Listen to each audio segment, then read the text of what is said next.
بعد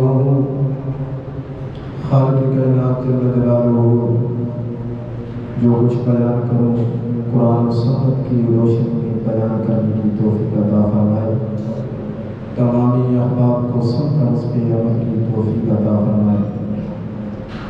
حضرات گرامی، ماہ ذکر، پھر اس کے بعد ذی الحج، یہ انتہائی بابرکت مہینے ہیں۔ اللہ تبارک تعالیٰ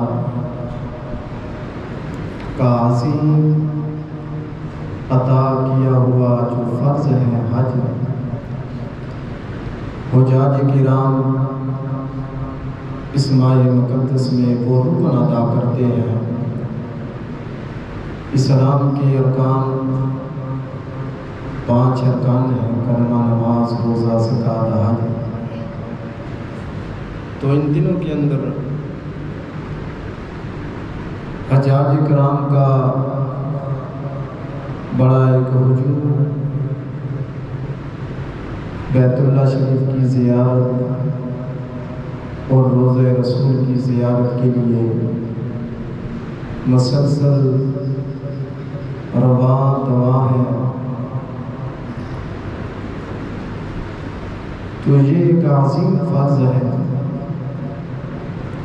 استطاعت اگر ہو تو اللہ تبارک تعالی ہر بندے کو یہ عظیم سعادت نصیب فرمائے۔ ہر بندہ دعا کرتا ہے مولا اپنا کر دکھا دے، مولا اپنے محبوب نبی کا گھر دکھا دے۔ تو ہر بندہ یہ دعا مانگتا ہے، کوئی کرب کے ساتھ مانگتے ہیں اور رو کر مانگتے ہیں،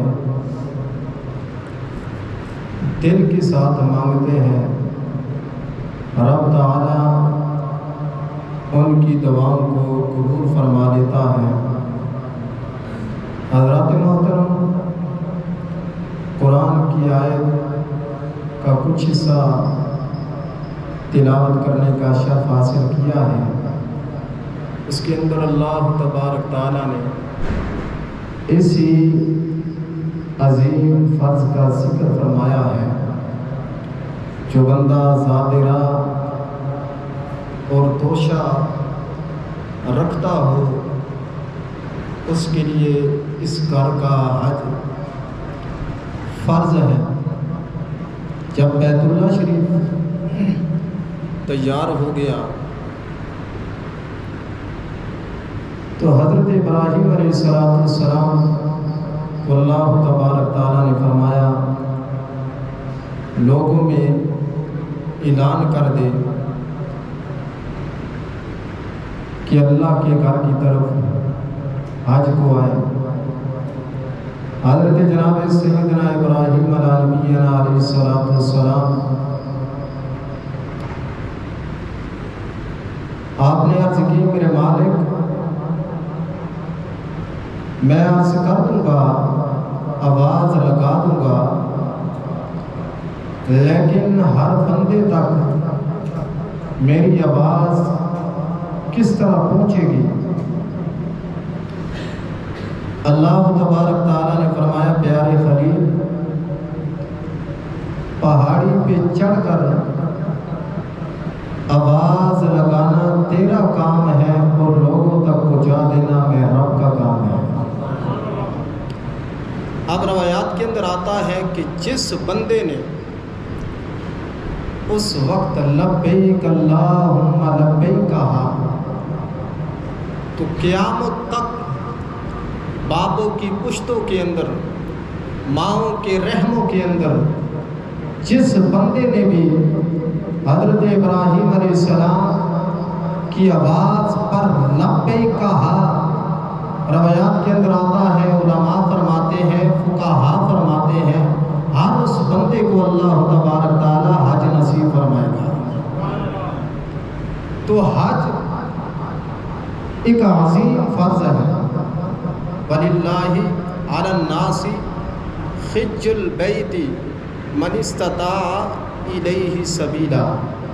اللہ تعالیٰ نے فرمایا اور لوگوں کے لیے، اللہ کے لیے ہے لوگوں پر، وَلِلَّهِ عَلَى النَّاسِ حِجُّ الْبَيْتِ، اس کے گھر کا حج کرنا، من استطاع، شرط لگائی، جو بندہ استطاعت رکھتا ہو، طاقت رکھتا ہو۔ اب طاقت اور استطاعت کیا ہے؟ فرمایا توشہ اور زاد راہ، سفر کا سامان اتنا ہو، اتنا مال ہو، بندہ حج کرنے جائے، خرچ کر کے اپنے ملک تک آنے تک اس کے پاس اتنا خرچ موجود ہو تو فرمایا اس بندے پہ حج فرض ہے۔ وَمَنْ كَفَرَ فَإِنَّ اللَّهَ غَنِيٌّ عَنِ الْعَالَمِينَ، فرمایا جو بندہ منکر ہو گیا، انکار کر گیا، تو اللہ کو اس کی کچھ پرواہ نہیں ہے۔ تو حضرات محترم، کون بندہ ہے جو تڑپ نہیں رکھتا اللہ کا گھر دیکھوں، مصطفیٰ کا گھر دیکھوں؟ تمام خواہش رکھتا ہے، ہر بندہ خواہش رکھتا ہے۔ کہہ دے سبحان اللہ۔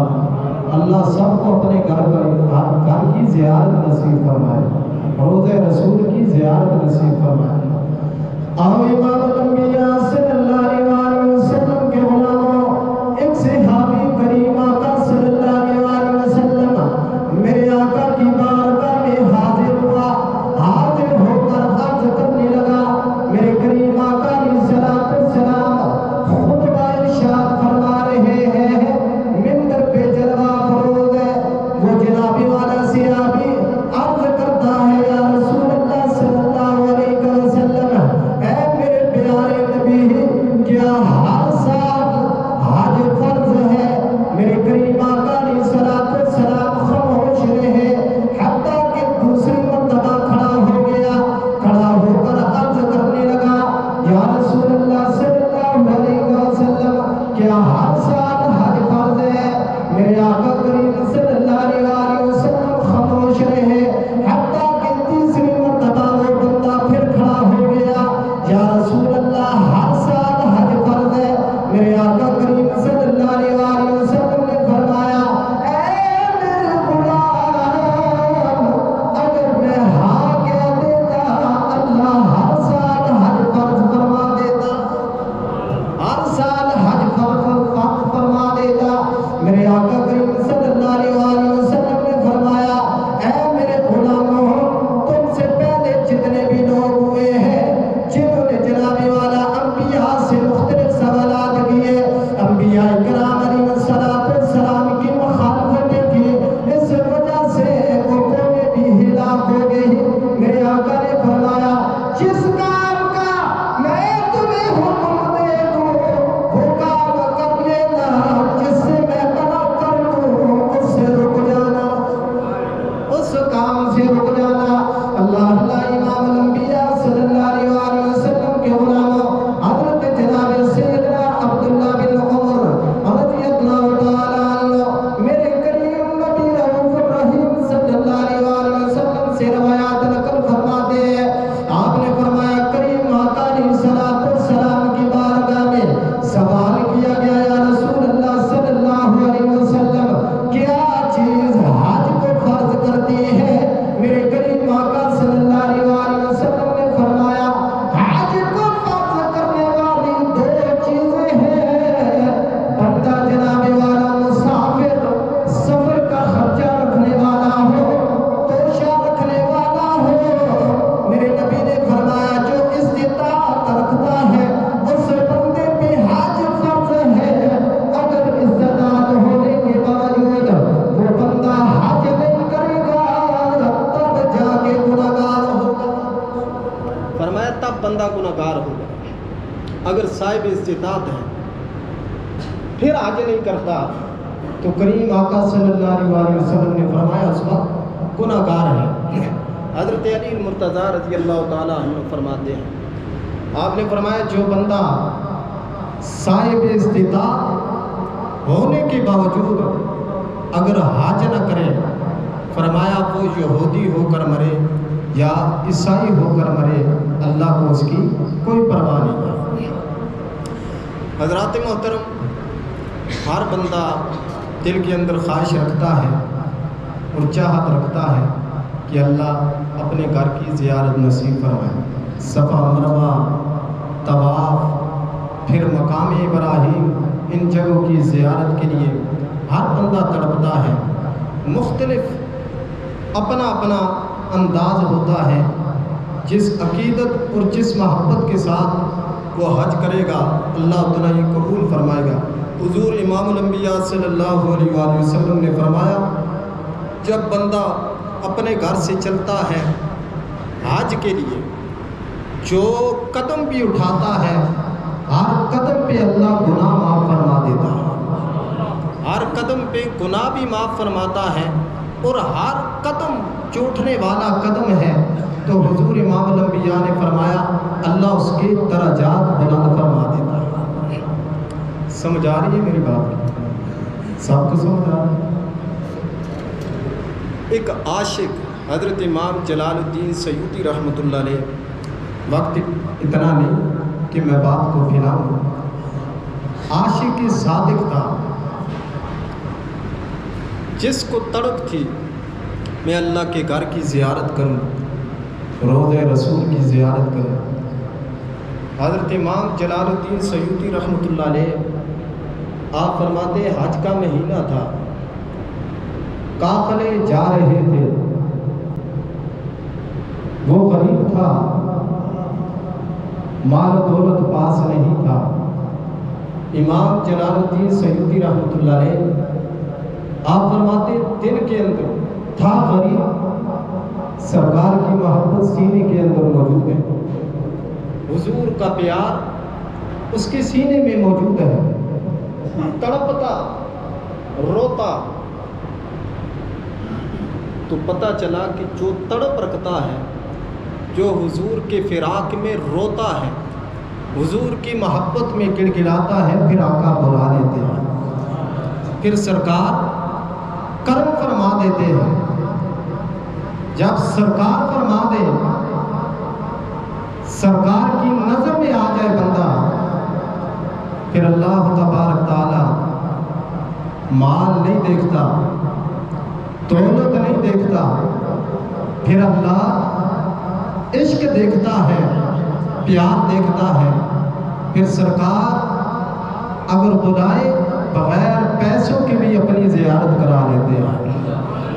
اس لیے امام الانبیاء کے غلاموں، میرے آقا بول دے، میرے آقا فرما دے، میٹھے میٹھے سونے تیرے بہت کملی والے آہا، میٹھے میٹھے تیرے بہت کملی والے آہا، میٹھے میٹھے تیرے بہت کملی والے آہا، کاجلے دے آسیہ دے بہت کملی والے آہا۔ تو پھر سرکار کرم فرمائے، اگر کوئی تڑپ رکھے، محبت رکھے، پیار رکھے۔ امام جلال الدین سیوطی فرماتے تھا غریب، پیسے نہیں تھے، مال نہیں تھا، تڑپ دل کے اندر تھی، تو اس نے دیکھا قافلے حج کی طرف رواں دواں ہیں، آنسو جاری ہیں۔ اس وقت پرانا زمانہ تھا تو لوگ بحری بیڑے کے اندر سواری کرتے تھے۔ آپ لکھتے ہیں جب قافلہ جانے لگا، سواریاں بیٹھی، وہ دیوانہ چھپ کے اس بحری بیڑے کی سیٹ کے پیچھے بیٹھ گیا، ٹکٹ نہیں تھا، تو کنڈکٹر آیا، جب وہ سواریاں چلنے لگے رو پڑا، اس نے چیک کیا ہر بندے کو، یہ بھی بیٹھا ہوا تھا، چھپ کے بیٹھا ہوا تھا۔ اس نے کہا تیرا ٹکٹ کہاں ہے؟ اس نے کہا ٹکٹ نہیں ہے، میرے دل میں عشق مصطفیٰ ہے، محبت مصطفیٰ ہے۔ اس نے کہا یہاں اس چیز کا کام نہیں چلتا، بازو سے پکڑا اور بحری بیڑے سے نیچے اتار دیا، وہ پھر اس دریا کے کنارے بیٹھا رو رہا ہے اور نماز عصر کے وقت قریب ہے، وضو کرنے لگا۔ آو امام الانبیاء صلی اللہ علیہ وسلم کے غلاموں، پھر جناب والا دل کے اندر تڑپ آئی، دل کے اندر پیار آیا۔ میاں صاحب فرمانے لگ گئی چوٹ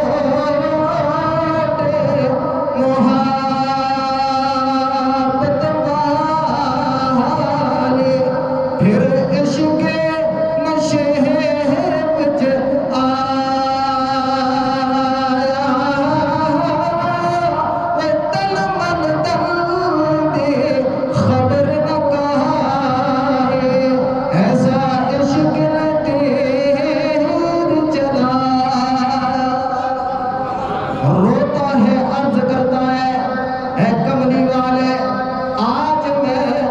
ضرور جناب والا روزے رسول پہ پہنچنا ہے۔ میں جناب امام الانبیاء آقا کریم صلی اللہ علیہ وسلم کی زیارت کرنی ہے، ارے قافلے والے جا رہے ہیں، روتا ہے دل کے اندر، دل سے تڑپتا ہے تو عرض کرتا ہے اے کملی والے، میں کل اللہ رب العالمین کی بارگاہ میں شکایت کروں گا، یا الہ العالمین وہ کیسا کملی والا، وہ تو امیروں کا نبی ہے، میں تو غریب ہوں۔ اللہ اللہ مسلمانوں ذرا توجہ کرو، دل کے اندر تڑپ ہو، محبت ہو، پیار ہو، پھر میرے آقا خود ہی بلا لیتے ہیں۔ ابھی وضو کرنے لگا ہے، وہ بندہ وضو کر رہا ہے، زاروں کے دار رو رہا ہے، پھر مدینے کی طرف منہ کر کے تڑپ رکھتا ہے، روتا ہے۔ اتنے میں جب جناب نماز عصر کا وقت قریب آیا، وہ بندہ جا کے مصلی پہ کھڑا ہو گیا، کسی نے آ کے جناب والا کاندھے پہ ہاتھ رکھا، رو کے پلٹ کے دیکھا، میرے کاندھے پہ میں بڑا غریب ہوں، کس نے آ کے ہاتھ رکھ لیا؟ اس نے کہا ہے عاشق رسول، ہے عاشق مدینہ، تیرے دل کے اندر جو تڑپ ہے، جو تیرے دل کے اندر پیار ہے، مجھے صحیح معلوم ہے، مجھے پتا ہے، میں تجھے لینے آیا ہوں۔ وہ کہنے لگا بڑے بندے مجھے چھوڑ کے چلے گئے، کیا وجہ ہے تو میری طرف آیا ہے؟ اس نے کہا وضو تو نے اس مقام پہ کیا ہے، اور جناب وعدہ نماز تو نے روزہ رسول پہ ادا کرنی ہے، روزہ رسول پہ جا کے نماز ادا کرنی ہے۔ اللہ اللہ مسلمانوں، اس نے کہا وہ کس طرح؟ حضرت جناب خواجہ خضر علیہ السلام، آپ نے فرمایا تو اپنی آنکھیں بند کر لے۔ اس نے جو ہی اپنی آنکھیں بند کی، تھوڑی دیر بعد جناب خواجہ خضر نے فرمایا اے عاشق رسول، اے رسول اللہ کی تڑپ رکھنے والے ہیں، اے میرے آقا کی محبت دل کے اندر رکھنے والے ہیں، اگر اپنی آنکھیں کھول، وہ جو سب سے بعد میں آنے والا، وہ سب سے پہلے روزے رسول پہ پہنچ گیا۔ وہ تڑپ رہا تھا، روتا تھا، اس نے نماز عصر ادا کی۔ حضرت خواجہ خضر علیہ السلام آئے، کاندھے پہ ہاتھ رکھا، آپ نے فرمایا نوجوان تیرے دل کے اندر تڑپ ہے، محبت ہے، بحری بیڑے والے بعد میں پہنچے گے، تجھے مدینے میں پہلے پہنچا دیتا ہوں، تجھے روزہ رسول کی زیارت پہلے نصیب کر دیتا ہوں۔ تو امام الانبیاء کے غلاموں، وہ دوڑا، رویا، اس نے آنکھیں بند کی، آپ نے آنکھیں کھلوائی، سامنے روزہ رسول موجود ہے۔ تو امام الانبیاء کے غلاموں دریا کے کنارے بیٹھ رہا اور انتظار کرنے لگا، جو لوگ مجھے چھوڑ کے آئے تاکہ میں انہیں بتا دوں جن کے دل کے اندر عشق ہے، رسول اللہ خود بلا لیتے ہیں، رسول اللہ خود محبت کر لیتے ہیں، پیار کر لیتے ہیں، بلا لیتے ہیں۔ آو امام الانبیاء کے غلاموں، جب رسول کریم صلی اللہ علیہ وسلم کا عشق، جب پیار، جب محبت آ جائے، میاں صاحب رحمت اللہ علیہ آپ فرمانے لے کچا رنگ اللہ ہری بہانا تے چڑھنا لینا